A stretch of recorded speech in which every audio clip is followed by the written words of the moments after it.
A country sleeps under a thin veil of quiet, and then the night splits open. A sanctuary becomes a battlefield. A story flashes across American screens, numbers, flames, and names most viewers will never learn to pronounce. Genocide. The word lands like a verdict. But what if the picture you've been handed is incomplete? Tonight, we follow the trail from a burned mission in central Nigeria to a Senate bill in Washington, and from viral outrage to the harder, messier truth beneath it. Because if we care about saving lives, we have to start by asking the right question: what exactly is happening, and who wants you to see it only one way?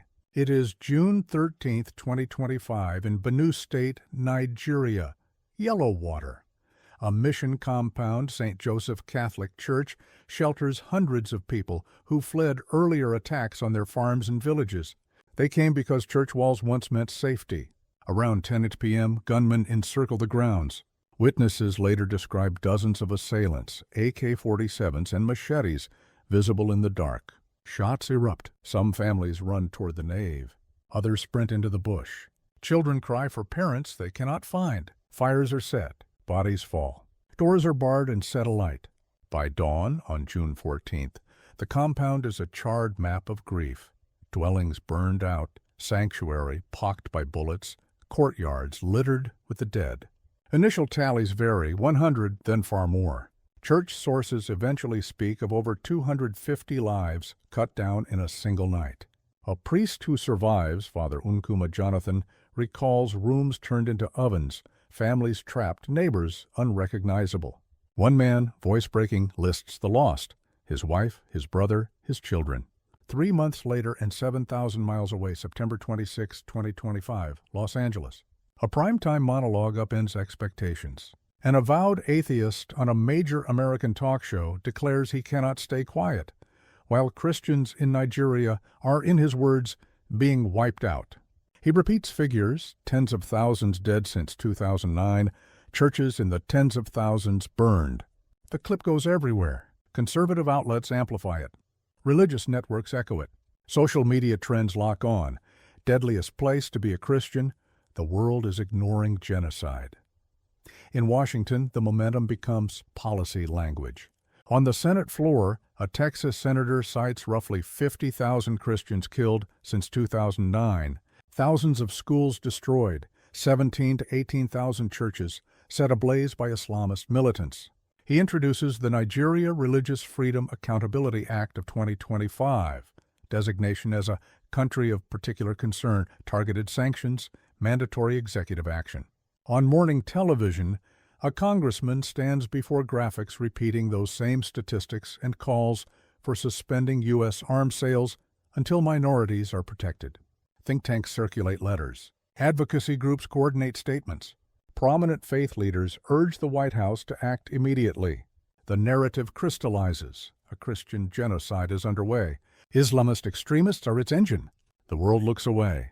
The United States must intervene. The moral polarity feels clean, but there is a problem. The picture drawn in broad strokes isn't the whole canvas. Nigeria is Africa's most populous country, roughly 220 million people, split nearly evenly between Christians and Muslims. The bloodshed is real. The suffering is not in dispute. What is in dispute is what the violence is and why it spreads. Because this is not a single war. It is several conflicts unfolding at once, with different perpetrators, victims, and motives. In the northeast, jihadist insurgents, first Boko Haram, then its offshoot aligned with ISIS, wage a long war against the Nigerian state and against any civilians who refuse their ideology. Christians have been targeted: church bombings, kidnappings. The 2014 abduction of the Chibok schoolgirls seared the world's conscience. But the majority living in these zones are Muslim, and they have died by the thousands. Mosques have been bombed. Imams who preach coexistence have been assassinated. In the militants' theology, Muslims who reject their rule are apostates and legitimate targets. Across the Central Belt, Benue, Plateau, Nasarawa, southern Kaduna, a different conflict rages. Here, long-standing tensions between predominantly Christian farming communities and largely Muslim pastoralist groups have escalated as land shrinks. Rainfall shifts and traditional migration routes collapse. Desertification pushes herders south. Farms block former corridors. Crops are trampled. Herds are attacked. Reprisals spiral. Crimes are real. Atrocities occur. Villages are ambushed during worship. Priests are murdered. And communities rightly describe existential fear. Yet, when you disaggregate incidents, much of this violence traces to resource access, local politics, and the breakdown of customary dispute mechanisms, even as religious identity overlays every grievance and deepens the wounds. In the Northwest, Zamfara, Katsina, Sokoto, Kebbi, criminal syndicates known as bandits operate like mobile armies. Their motive is money. They raid highways, sack villages, kidnap schoolchildren, and extort communities, Christian and Muslim alike. They have stormed mosques and churches, not as acts of doctrine, but as warnings to pay or pay more. In these spaces, ideology is a veneer. Profit is the core. So why, after 15 years of carnage, does Washington's temperature spike in late 2025? Why the synchronized surge in Congress, on cable sets, across think tank newsletters? The answer begins with numbers and how they are constructed. Certain advocacy groups publish high figures for Christian deaths and destroyed churches. Their counts often code nearly all violence in Christian-majority regions as religious persecution.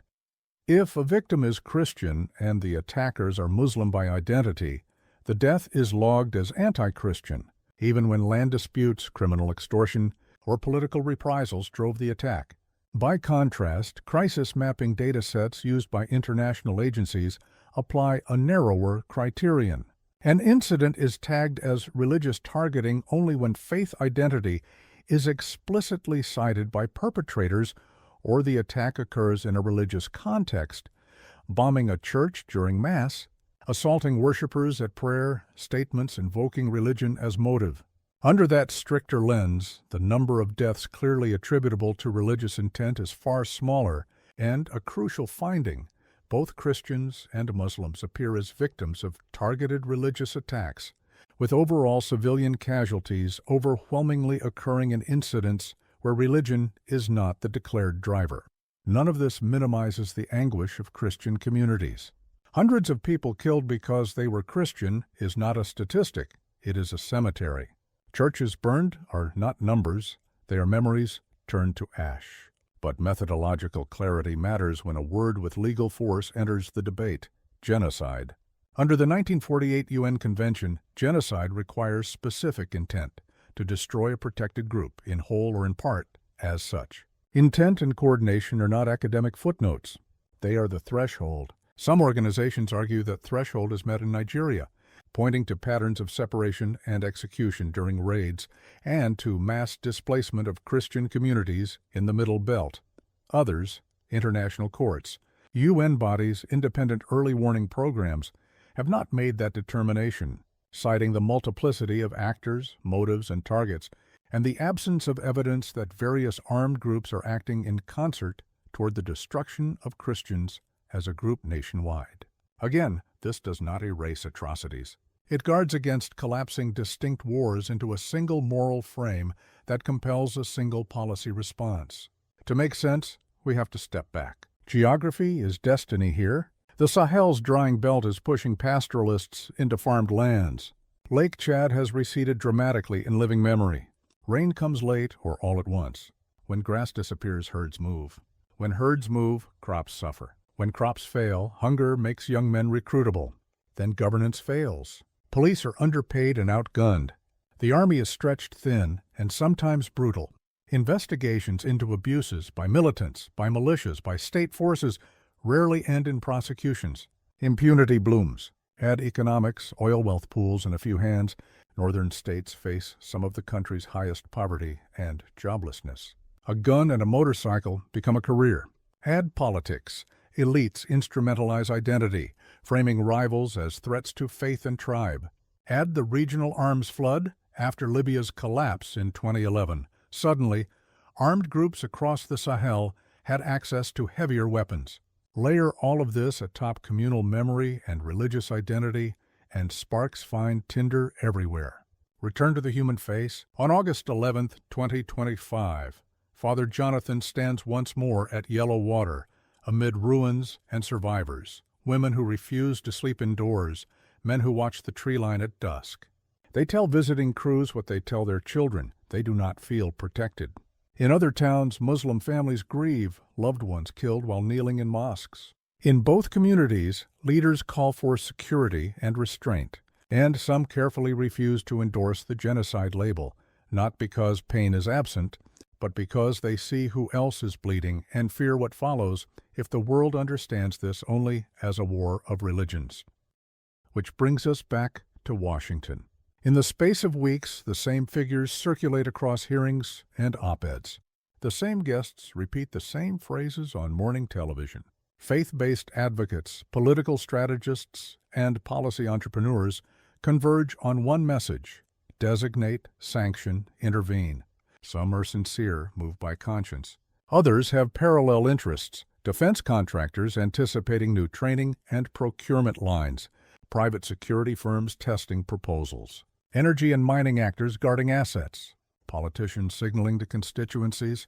For over a decade, prominent private military voices have floated contractor-led campaigns in Nigeria, first against Boko Haram, later to protect vulnerable communities. The model is familiar: a framed emergency, a promised turnkey solution, and a country that risks becoming a proving ground. None of this argues for inaction. It argues for accuracy. Because if you misdiagnose the disease, you prescribe the wrong cure. So what is true and what follows from it? It is true that Christian communities have endured massacres, kidnappings, and church burnings. It is true that Muslim communities have endured massacres, kidnappings, and mosque bombings. It is true that jihadist groups target both Christians for who they are, Muslims for refusing to submit. It is true that farmer-herder violence is now supercharged by climate stress and political manipulation. It is true that the Northwest's bandit economy is a criminal machine indifferent to creed.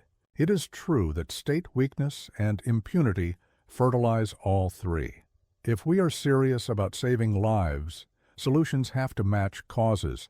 Surge civilian protection in hotspots with forces answerable to law.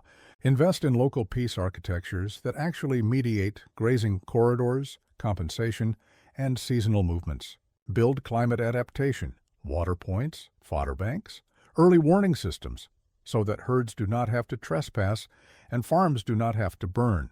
Break kidnapping markets by harmonizing ransom laws and targeting financial flows. Professionalize security forces and prosecute abuses, so communities trust those meant to guard them. Support mixed interfaith security committees that de-escalate rather than inflame. None of that will trend. All of it saves lives, and words matter. When we call something genocide, we are saying intent is organized to erase a people. Where that is true, the world has obligations. Where the violence is instead a deadly mosaic of insurgency, resource war and banditry braided with identity, we still have obligations, but they are different, more granular and longer term. Back at Yellow Water, a man who buried his family speaks softly to a camera he will never watch. He describes trying to identify his wife by a scrap of cloth because fire took her face. He speaks of children burned beyond recognition. He does not ask for slogans. He asks to live without fear. That is the measure by which any policy, foreign or domestic, should be judged in Nigeria. Does it let more mothers wake to their children's laughter? More farmers harvest without watching the horizon? More worshippers bow their heads without wondering if they will stand up again? If the answer is yes, it is worth doing.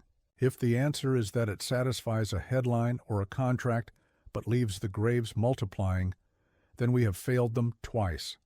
First by not seeing them clearly, and then by choosing again the story over the truth. Return to the human face. On August 11, 2025, Father Jonathan stands once more at Yellow Water, amid ruins and survivors, women who refuse to sleep indoors, men who watch the tree line at dusk. They tell visiting crews what they tell their children: they do not feel protected. In other towns, Muslim families grieve loved ones killed while kneeling in mosques. In both communities, leaders call for security and restraint, and some carefully refuse to endorse the genocide label, not because pain is absent, but because they see who else is bleeding and fear what follows if the world understands this only as a war of religions.